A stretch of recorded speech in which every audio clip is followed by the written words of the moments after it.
All this week, we've been looking back at the last 40 years, and what better way to end the week than with a look at the people who have helped shape it. So now we show you the faces who have changed New Orleans, the faces who have lifted our spirits as we remember 40 years. Oh, well, goodbye, although I'll cry, ain't that a shame? I still feel like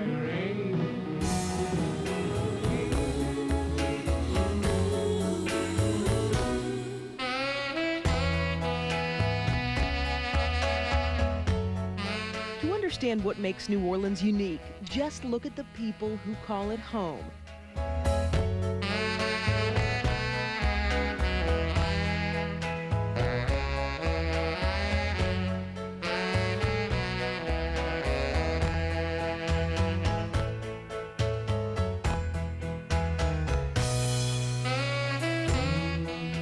They are the fuel that energize, revitalize, and lift the city spirit.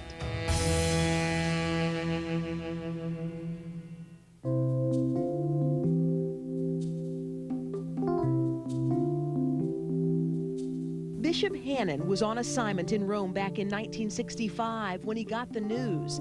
He was chosen to take over the staff of the late Archbishop Francis Rummel as the spiritual leader of New Orleans. I'd like to say that it's a very great honor, a great privilege, and a wonderful pleasure for me to be nominated as the Archbishop of the Archdiocese of New Orleans. He gave the city 23 years of guidance, and in 1987, he gave the city an unforgettable gift. Right behind the Pope, of course, is our own Archbishop Hannon, and this has got to be the thrill of a lifetime for him.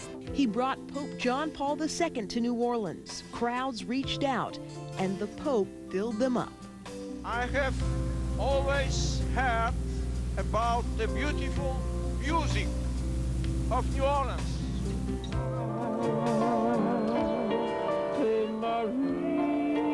Some people lift us with their spirit, others with their music. oh, how I love to hear them call my Indian red. Aaron Neville's unique sound can be heard around the country. He grew up in this city where music is a staple, like food and water, something we can't live without.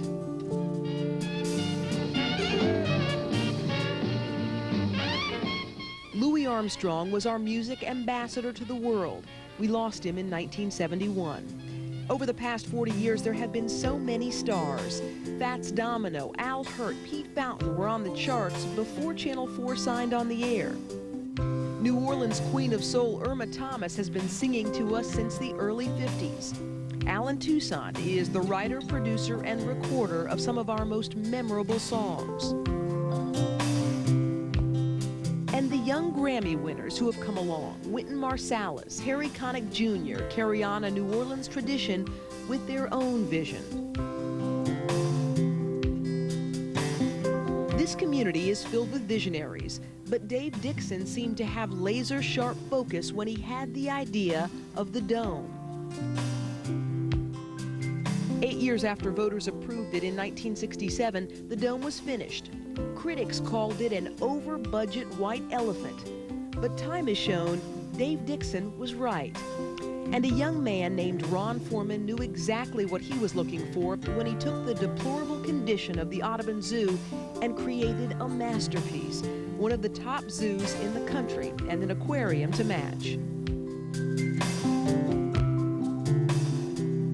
The roar of the crowds were for the Republicans in 1988 at the Convention Center, but some of the cheers at home were for the man who helped organize it in the Dome, Dr. Merv Trail, a surgeon who also helped bring the Olympic trials to the Crescent City. I think a tremendous amount of that success occurred because of the World's Fair and because of the Republican National Convention. No question about that. And there were others who gave of their time and money. Larry Lundy shared his profits from Pizza Hut with all of us.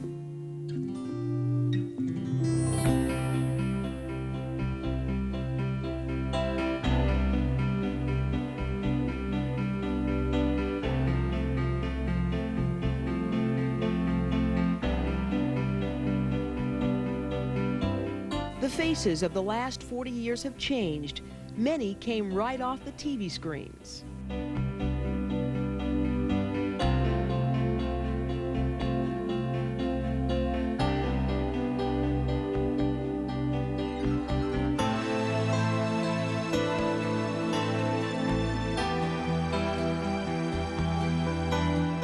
All of these people help preserve the spirit of New Orleans and have helped make the past 40 years an experience to remember.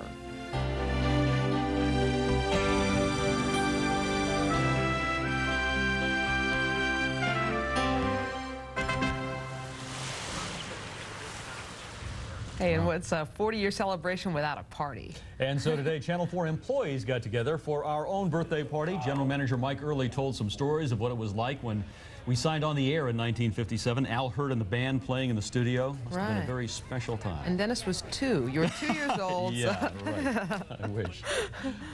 All right, coming up, Nancy's coming up to tell us about the weekend forecast. But first, the A-League soccer playoffs have the Gamblers on a Milwaukee rampage. Plus, are the Shaw Eagles the city's best prep team? The Salmon Spartans try to prove otherwise. Mike Hoss has highlights next.